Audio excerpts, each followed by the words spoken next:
Just like one of my paper tosses, right on the camera. Very accurate. With speed. It's Around the Horn, delivered by Pizza Hut. Here's Tony Reale. Hey now. That's right. Welcome back to the show that scores the argument. Here they are, the national panel. In Los Angeles, J.A. Adande. My favorite All-Star Weekend sighting so far, Moses Malone. Name dropper. Woody Page in Denver. If at first you don't succeed, kids, become a TV show talk host. Oh, I saw that one That coming. shirt ain't succeeding. Kalishaw in Dallas. The king of limbs has arrived. Nice. Tony. Do you like it? Well, I haven't figured out how to download it yet. Blackstone in D.C. Freshly shorn. Freshly shorn, Jersey Shore. Let's go to work. It's the first word. We start with an agreement. Yay! New Jersey. A tentative agreement. That sends Carmelo Anthony to the New Jersey Nets. Bergen Record reporting Anthony and Billups and Williams and Eli and Balkman to Jersey for Harris and Favors and Murphy and Uzo and 4 first-round picks. 4? I tell you once again, this is tentative. The deal pending on Melo agreeing to an extension with New Jersey. Everybody's talking about your Nuggets, Woody Page.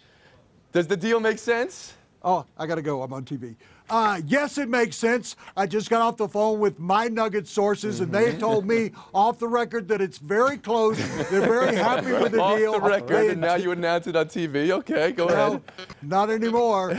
So I guess the point is, yes, it makes sense, I think, for both sides. The New Jersey Nets have been trying to make this deal since September to bring in Carmelo so they can compete with the Knicks, get themselves in a position when they move into the new arena in Brooklyn. They've been trying to function this deal so they would work for the Nuggets, and Masai Ujiri, the general manager of the Nuggets, had told me that draft choices had to be a major part of this. Okay. They include Derek Favors, who is the number 3 pick overall, 4 number 1 draft picks. The 5 players, for the most part, don't matter, but getting those draft picks would matter. They would feel like they would get fair value. So what is holding it up from my position here is that he's got to meet Carmelo with Prokhorov and Jay-Z and the rest of the troops they bring out from the Nets.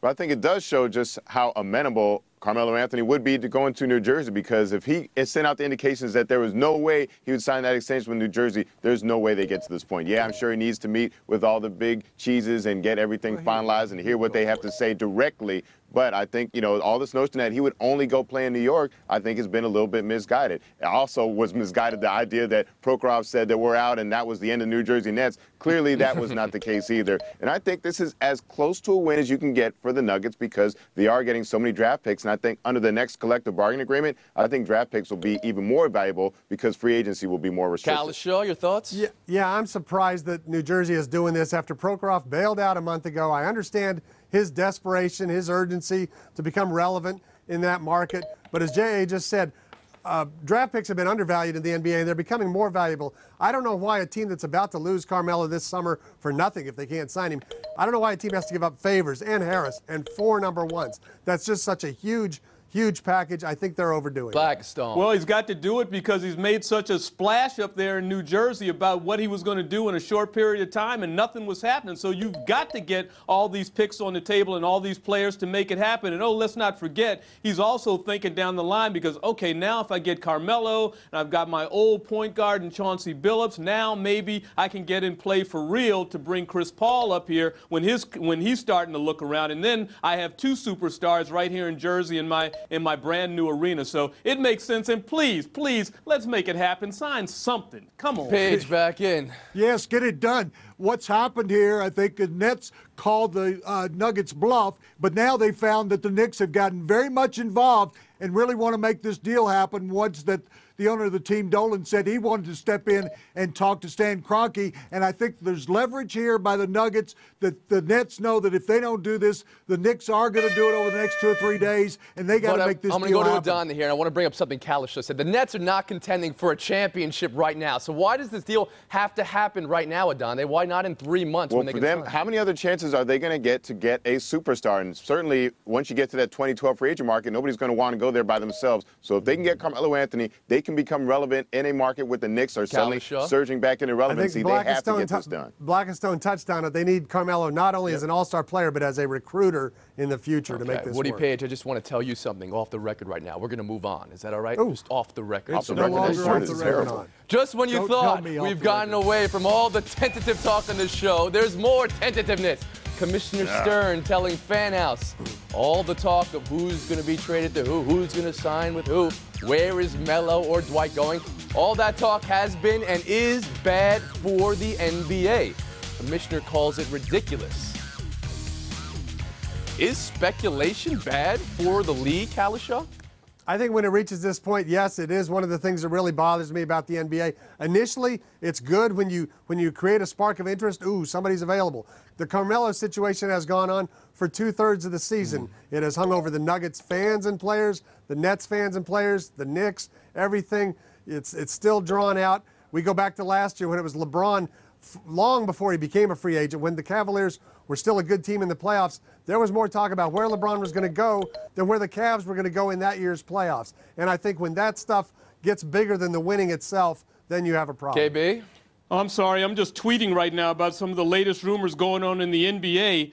You know what? This is what makes it great. It's all about the talk. It's all about the chatter. The biggest story in the offseason in the NBA about where LeBron was going to go absolutely trumped news about what was going on in the NFL in the offseason. When was the last time that happened? And here we are talking about Carmelo. I'm tired of talking about him, but it is driving the conversation about the NBA. So I can't see why Commissioner Stern would be upset about this. It keeps his league front and center. Adonde.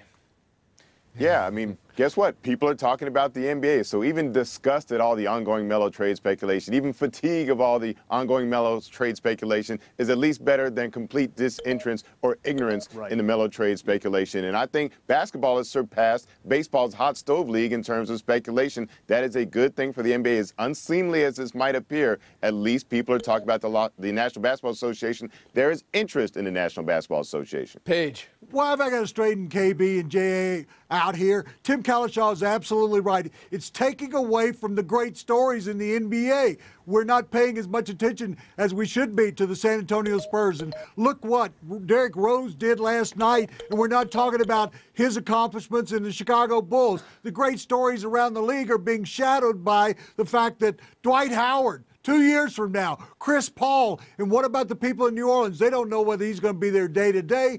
We've gone through it in Denver for months and months now. The people of Cleveland, it's just so disruptive to the league. David Stern is right. You've got to get back to talking about basketball in the game, not the ancillary things going on in the game. But Woody, despite all of that, we've talked about Blake Griffin like he's the greatest thing in the NBA, and he's playing on a team that's double digits under 500. We have plenty of room to talk about everything now in this new media world, whether it's Twitter, whether it's Facebook, whether it's on this show, whether it's in papers, websites. We've got plenty of room, and we're filling it.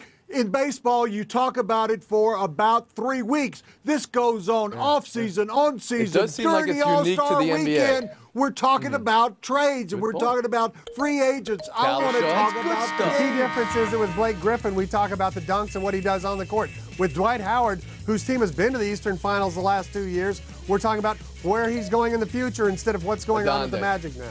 This is all part of the fantasy sportsization, though. I mean, transactions are as important, or maybe even more important, than what transpires on the field of court. Woody Page not only leading the show in points, leading the league in buttons on his shirt. Nicely done.